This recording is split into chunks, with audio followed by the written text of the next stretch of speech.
히브리서 4장 11절부터 16절까지 말씀입니다. 교독하겠습니다. 그러므로 우리가 저 안식에 들어가기를 힘쓸지니 이는 누구든지 저 순종하지 아니하는 본에 빠지지 않게 하려 함이라.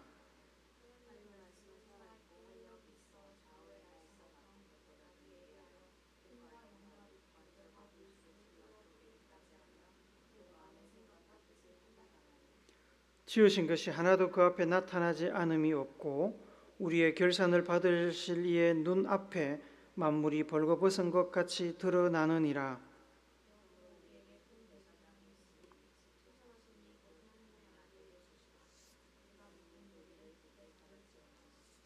우리에게 있는 대제사장은 우리의 연약함을 동정하지 못하실 이가 아니요 모든 일에 우리와 똑같이 시험을 받으신 이로되 죄는 없으시느니라.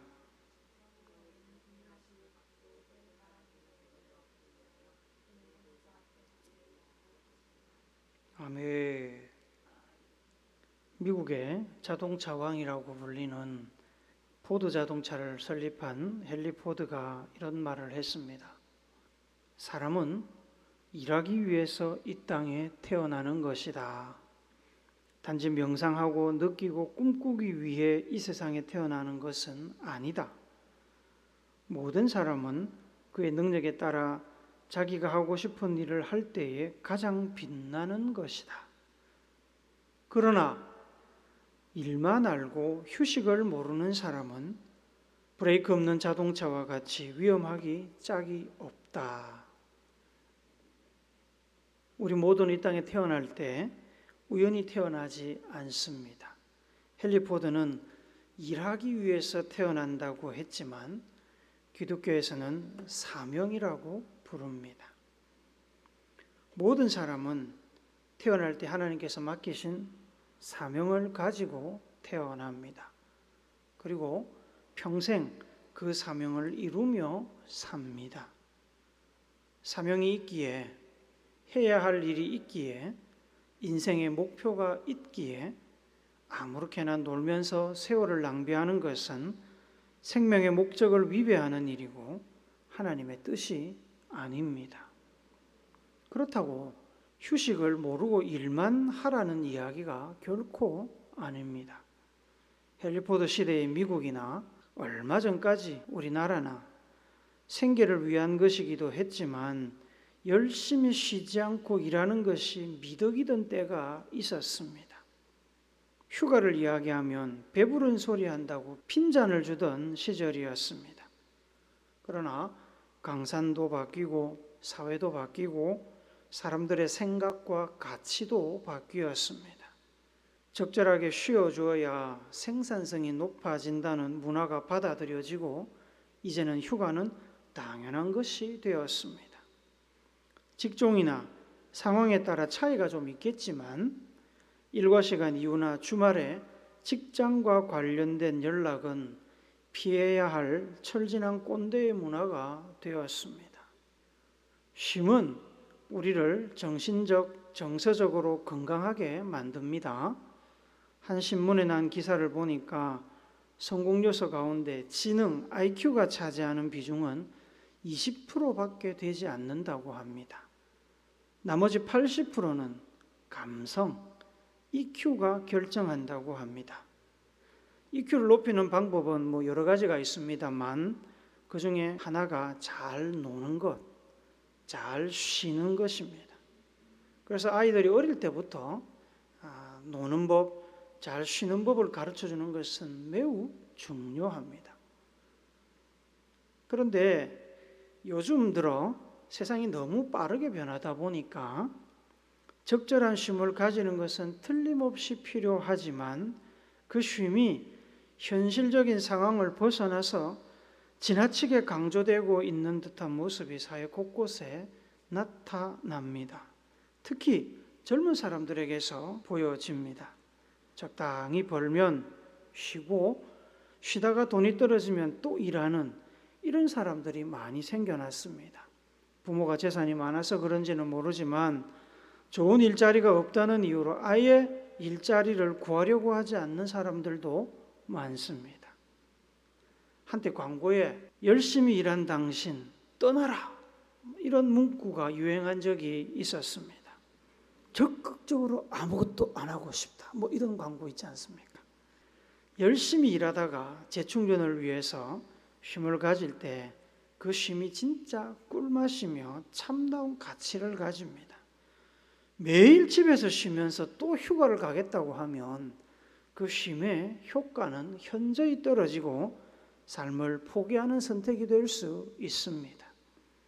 목사의 눈으로 보면 저마다 하나님께서 주신 사명이 있는데 그저 놀고 먹으며 자기 한 몸 간수하는 것도 힘들거나 겨우 자기만을 위해서만 살면 어떻게 하나님께서 주신 사명을 이룰 수 있을지 안타까운 마음이 듭니다.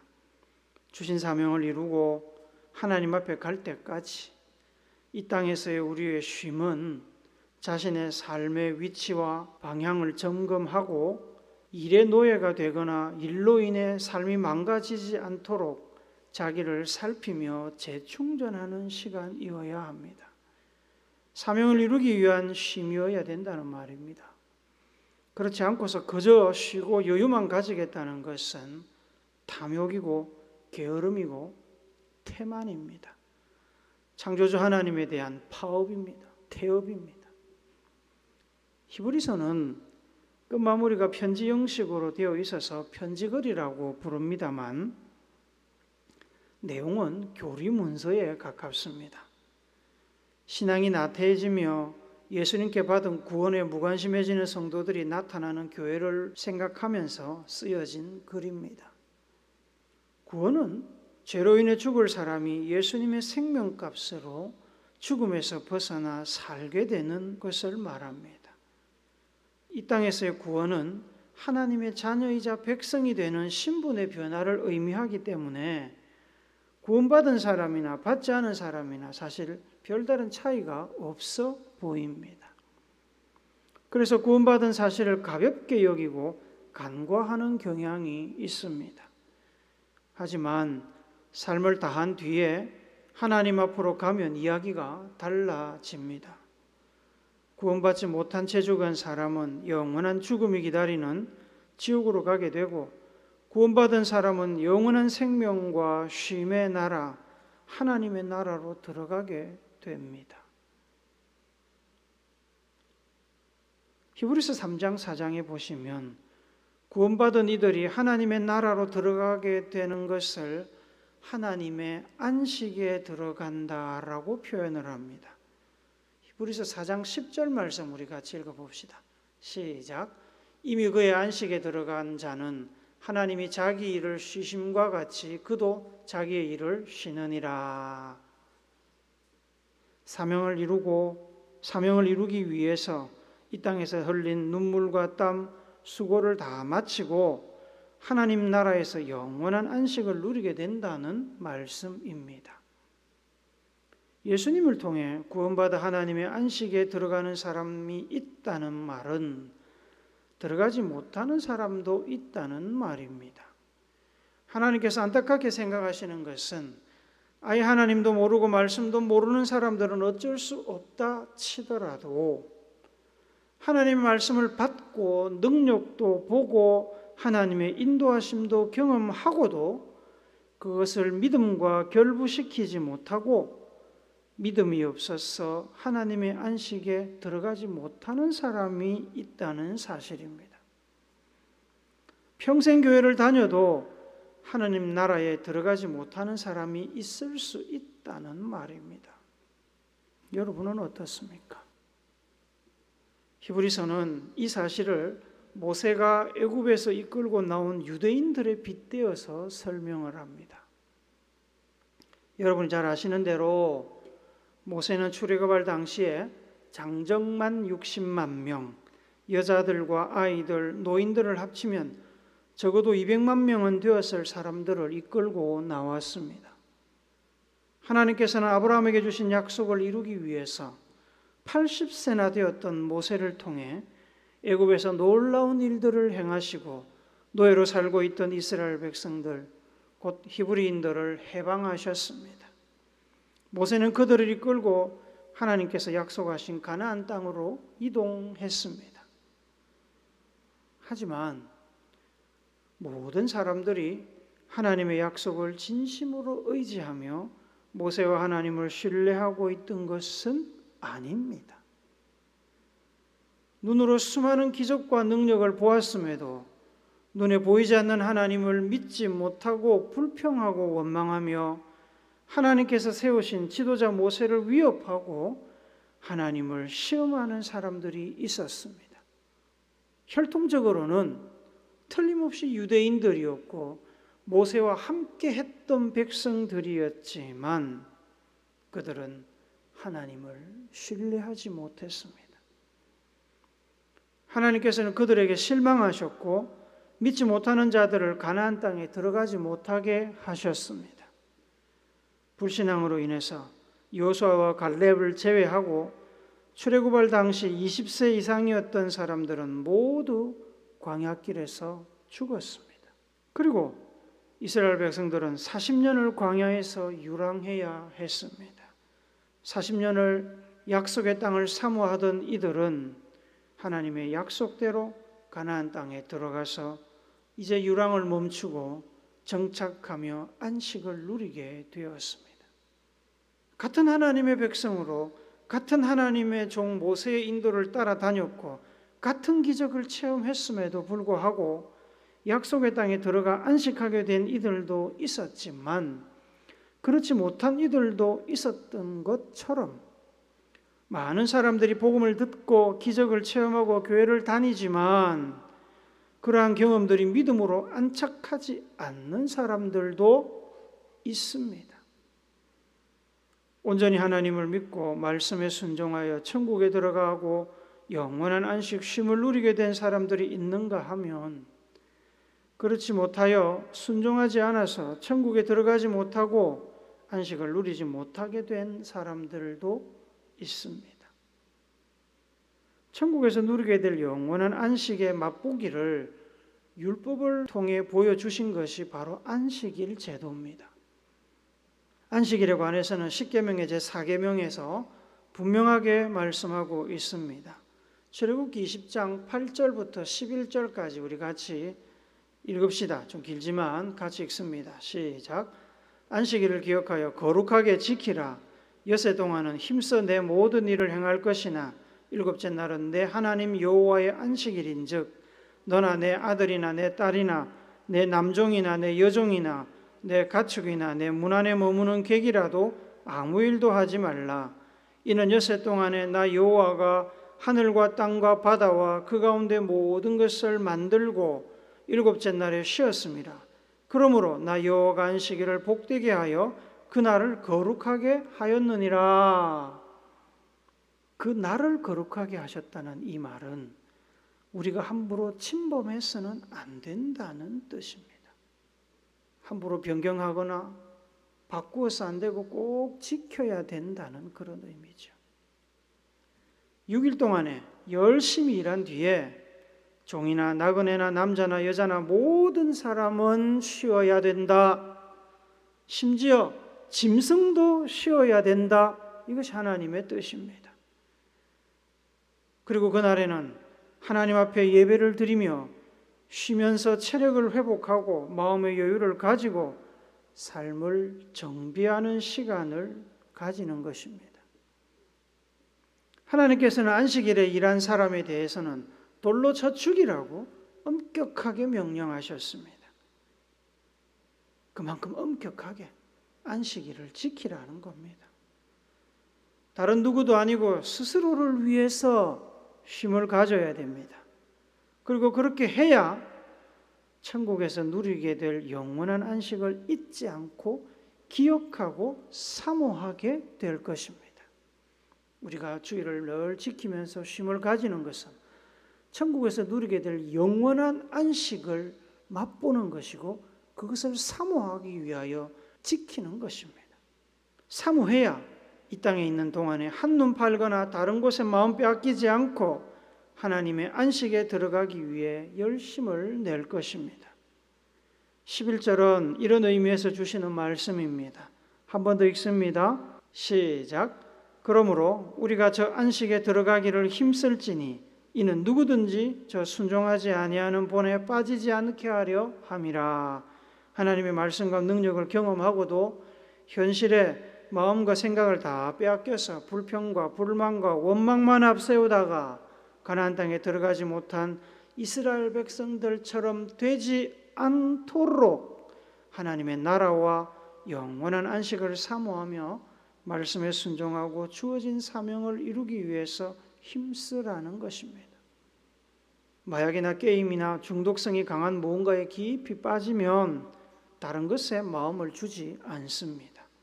오직 중독된 그것만 찾습니다. 우리가 현실에 집착하면 할수록, 현실에 의존하여 눈에 보이는 삶이 전부인 것처럼 살면 살수록 우리의 마음은 점점 하나님으로부터 멀어지고 영원한 안식을 등한시하게 됩니다. 마음속에서 양심의 소리, 특히 신앙 양심의 소리가 들려와도 애써 외면하고 친구나 가족들이 벗어나라고, 중독에서 깨어나라고 아무리 이야기를 해도 귀를 막고 마음의 문을 닫고 들으려고 하지 않습니다. 이런 마음의 상태를 완고하다라고 표현합니다. 완고하다. 좋은 의미에서 완고하다는 유혹에 쉽게 흔들리지 않고 올곧은 성품을 말합니다만, 나쁘게 보면 융통성이 없이 고집이 센 성품을 말합니다. 성경적으로 보면 마음의 문을 굳게 닫은 상태입니다. 영어로는 to harden one's heart라고 표현합니다. 마음을 딱딱하게 만든다 이 말입니다. 마음이 말랑말랑해야 융통성도 생기고 여유도 생겨서 다른 사람의 소리 혹은 이성과 양심의 소리를 들을 수 있는데, 마음이 딱딱해지면, 마음의 문을 닫아버리면 그럴 수 없습니다. 마음을 빼앗긴 것, 중독된 것만 생각합니다. 여러분, 우리 심장이 딱딱해지면 숨쉬기가 힘들어지고 점차 죽어가게 되듯이 우리의 마음이 딱딱해지면 사고가 경직되고 고집불통이 되어서 사람들과의 관계, 하나님과의 관계가 끊어집니다. 정서적으로, 영적으로 죽어가게 되는 겁니다. 개정개혁 성경을 기준으로 성경에 이 완고하다는 표현에 완고라는 단어가 12번 나옵니다. 전체 성경에 12번 나오는데 히브리서 3장부터 4장에 무려 4번이나 나옵니다. 히브리서 3장 8절, 13절, 15절 그리고 4장 7절에 나오는 것이 그것인데, 이 말씀들이 거듭 강조하는 것은 뭐냐면 우리의 마음을 완고하게 하지 말라, 계속해서 말씀합니다. 마음을 완고하게 하지 마라.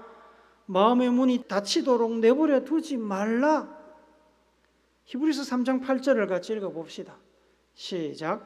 광야에서 시험하던 날에 거역하였던 것 같이 너희 마음을 완고하게 하지 말라. 마음이 완고해지면 하나님의 말씀도 천국도 영원한 안식도 다 잃어버리게 됩니다. 예전에 전도하러 다닐 때 보면 남편들 중에 꼭 이런 이야기 하는 사람이 있었습니다. 농담 반 진담 반.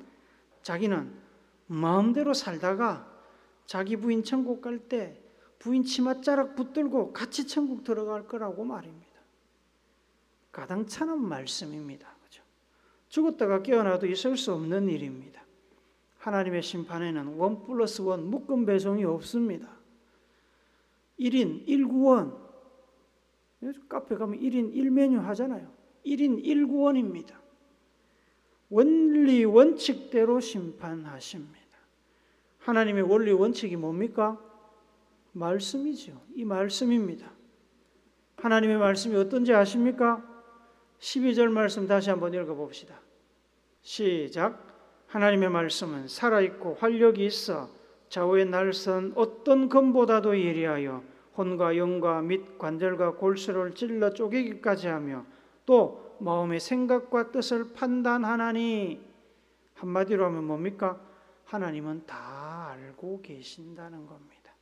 이 얼마나 살벌합니까? 우리가 아무리 변명하고 꼼수 쓰고 감추어도 소용이 없습니다. 우리가 워낙 꼼꼼하게 잘 숨겨서 세상 사람들은 아무도 우리의 실체, 우리의 마음 깊은 곳에 감춰진 완고함이나 탐욕이나 불신앙을 모른다고 해도 하나님은 다 아신다는 말씀입니다. 어떻게 아십니까? 하나님은 말씀의 날카로운 칼로 껍데기들을 모두 걷어내시고 실체를 밖으로 드러내십니다. 우리의 혼과 영과 관절과 골수와 마음의 생각과 뜻을 날것 그대로 드러내고 판단하십니다. 무섭지 않습니까? 그래서 13절에 보시면 지으신 것이 하나도 그 앞에 나타나지 않음이 없고 우리의 결산을 받으실 이의 눈앞에 만물이 벌거벗은 것 같이 드러나느니라. 그 앞에 나타나지 않을 것이 없고 벌거벗은 것 같이 드러나느니라. 힘들기만 한 인생이 어디 있겠습니까? 그렇다고 늘 잘 풀리고 행복하기만 한 인생도 없습니다. 살면서 우리는 여러 가지 우여곡절을 겪으며 인생의 목적을 이루기 위해서 다양한 모습으로 다양한 곳에서 다양한 삶을 삽니다. 우리가 어디서 무엇을 하든 꼭 기억해야 합니다. 이 땅이 전부가 아닙니다. 여기 지금 살고 있는 이 삶이 끝이 아닙니다. 이 땅에서 우리가 겪는 고난과 어려움은 아무리 휴가를 많이 가고 재충전을 한다고 해도 현실로 돌아가면 또 겪을 수밖에 없습니다. 참된 안식, 영원한 휴가는 오직 하나님의 나라에서만 얻을 수 있습니다. 눈물과 고통, 슬픔과 고난이 더 이상 없는 것은 하나님의 나라뿐입니다. 하나님 나라에서 영원한 안식을 얻기 위해서 우리가 해야 할 일이 뭡니까? 히브리서 3장 12절 13절을 세 번역 성경으로 같이 읽읍시다. 시작. 형제자매 여러분 가운데에 믿지 않는 악한 마음을 품고서 살아계신 하나님을 떠나는 사람이 아무도 없도록 여러분은 조심하십시오. 오늘이라고 하는 그날 서로 권면하여 아무도 죄의 유혹에 빠져 완고하게 되지 않도록 하십시오. 지금 이 히브리서를 누구한테 보내는 편지라고요? 교회에 보내는 편지입니다. 교회에 하나님을 떠나는 사람들, 믿음에서 떨어지는 사람들이 있기 때문에 조심하라고 그러는 겁니다. 불신앙의 악한 마음을 품지 말고 서로 돕고 넘어지지 않도록 하라고 하십니다. 완고해져서 하나님을 떠나는 일이 없도록 서로 잡아주라고 하십니다. 히브리서 4장 14절부터 16절 말씀도 세 번역 성경으로 한번 읽어봅시다. 시작. 그러나 우리에게는 하늘에 올라가신 위대한 대제사장이신 하나님의 아들 예수가 계십니다. 그러므로 우리의 신앙 고백을 굳게 지킵시다. 우리의 대제사장은 우리의 연약함을 동정하지 못하시는 분이 아닙니다. 그는 모든 점에서 우리와 마찬가지로 시험을 받으셨지만 죄는 없으십니다. 그러므로 우리는 담대하게 은혜의 보좌로 나아갑시다. 그리하여 우리가 자비를 받고 은혜를 입어서 제때에 주시는 도움을 받도록 합시다. 예수님은 이 땅에 오셔서 우리와 같이 시험과 고난을 당하셨습니다. 우리와 다르게 죄가 없으신 분이지만 우리의 형편과 처지를 너무나 잘 아시고 공감하시는 분입니다. 우리는 넘어지고 실수하고 실패하고 게으르고 눈에 보이는 것에 쉽게 빠져드는 약한 존재입니다. 하나님의 말씀이 비록 날카롭게 우리를 평가하지만 자비로우신 예수님께서 늘 우리 편인 것을 꼭 기억하시기 바랍니다. 매일매일 믿음을 지키며 영원한 안식이 있는 하나님의 은혜의 보좌 앞으로 나아가기 위하여 힘쓰고 노력합시다. 우리의 삶의 자리가 하나님의 은혜의 보좌 앞이 되도록 합시다. 사랑하는 여러분, 이 땅에 있는 동안에 우리는 하나님의 안식에 들어갈 길을 잃어버릴 때도 있고 믿음이 흔들리거나 마음이 무너질 때도 있습니다. 우리가 꼭 기억해야 할 것은 우리가 가야 할 방향은 하나님의 보좌라는 사실입니다. 이 땅에서 우리가 겪는 모든 수고를 공감하시고 눈물을 닦아 주시며 참된 위로와 안식을 주실 것입니다. 수능 공부하는 거 힘들지요? 근데 수능 끝난다고 그 수고가 끝나질 않습니다. 우리가 이 땅 떠날 때 우리의 모든 수고는 끝이 납니다. 어학원 운영하는 거 어렵잖아요. 교사들도 말도 안 듣고 아들도 말도 안 듣고 신랑도 말도 안 듣고 얼마나 힘듭니까? 그러나 그 수고도 우리가 이 땅을 떠날 때 다 끝이 납니다. 세상의 나침반으로는 하나님의 보좌를 찾을 수가 없습니다. 말씀과 성령이 하나님의 보좌를 가리키는 유일한 나침반임을 기억하시기 바랍니다. 말씀과 성령의 인도로 믿음을 지키며 주신 사명 다 이루어서 영원한 안식을 주시는 하나님의 은혜의 보좌 앞으로 나아가는 여러분과 제가 되기를 앞서가셔서 우리의 안식처를 준비하시는 예수님의 이름으로 축복합니다. 아멘.